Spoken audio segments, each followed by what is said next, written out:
Hi అండి, అందరికీ నమస్తే. నేను మీ Satya. Welcome to Satya's daily vlogs. ఎవరైతే ఫస్ట్ టైం మన ఛానల్ చూస్తున్నారో సబ్స్క్రైబ్ చేసుకోవడం అయితే మర్చిపోకండి. వీడియో నచ్చితే కనుక చిన్న లైక్ అయితే ఇవ్వండి. ఈ వీడియో వచ్చేసి అసలు వాటరే వేయకుండా వంకాయ టమాటా కూర ఎలా తయారు చేసుకోవాలనేది చూపిస్తాను.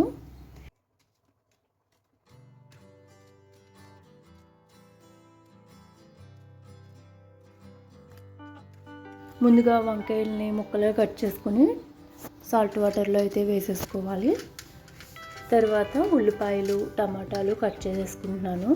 ఉల్లిపాయలు అయితే 3 తీసుకున్నాను, టమాటాలు వచ్చేసి 4 తీసుకున్నాను.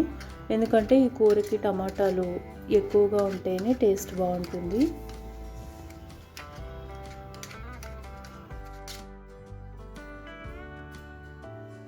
తర్వాత స్టవ్ వెలిగించుకొని బాండీ పెట్టుకొని ఆయిల్ వేసుకుని ఆయిల్ వేడయ్యాక కొంచెం జీలకర్ర వేసుకుని ఫ్రై చేసుకోవాలి.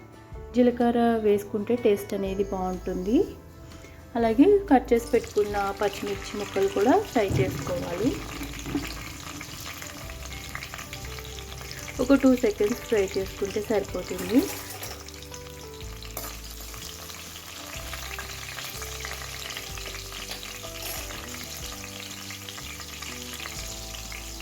తర్వాత ఇందులో కట్ చేసి పెట్టుకున్న ఉల్లిపాయ ముక్కలను అయితే వేసేసుకొని బాగా కలుపుకోవాలి.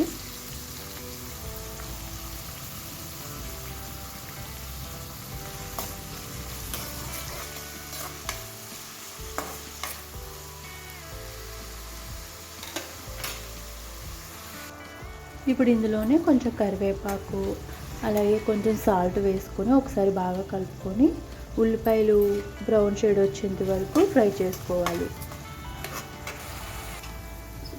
ఈ విధంగా ఫ్రై అయిన తర్వాత మనం కట్ చేసి పెట్టుకున్న టమాటా ముక్కల్ని వేసేసుకొని ఒకసారి బాగా కలుపుకొని ఇందులోనే 1 స్పూన్ అల్లం వెల్లుల్లి పేస్ట్ వేసుకోవాలి. వేసుకొని ఇది పచ్చివాసన పోయేంత వరకు ఫ్రై చేసుకోవాలి. టమాటా ముక్కలు కూడా సాఫ్ట్ అయ్యాక ఇప్పుడు కట్ చేసి పెట్టుకున్న వంకాయ ముక్కల్ని వేసేసుకొని ఒకసారి బాగా మిక్స్ చేసేసుకోవాలి. ఈ విధంగా మిక్స్ చేసుకున్న తర్వాత స్పూను పసుపు వేసుకొని ఒకసారి బాగా కలుపుకోవాలి. తర్వాత మూత పెట్టేసుకొని సిమ్లో పెట్టుకొని వంకాయ ముక్కల్ని ఆయిల్లో మగ్గనివ్వాలి.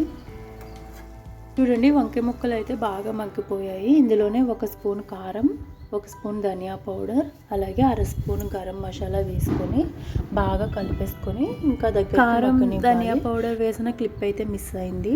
కూర అయితే రెడీ అయిపోయిందండి. లాస్ట్లో కొత్తిమీర వేసుకొని ఒకసారి బాగా కలిపేసుకోవాలి. నా దగ్గర కొత్తిమీర అవైలబుల్గా లేదు, అందుకే కరివేపాకు వేసాను. టేస్ట్ కూడా బాగుంటుంది. అసలు వాటర్ వేయకుండా ఈ విధంగా చేసుకుంటే ఈ కూర అన్నంలోకే కాకుండా చపాతీ జొన్న రొట్టెలోకి కూడా బాగుంటుంది.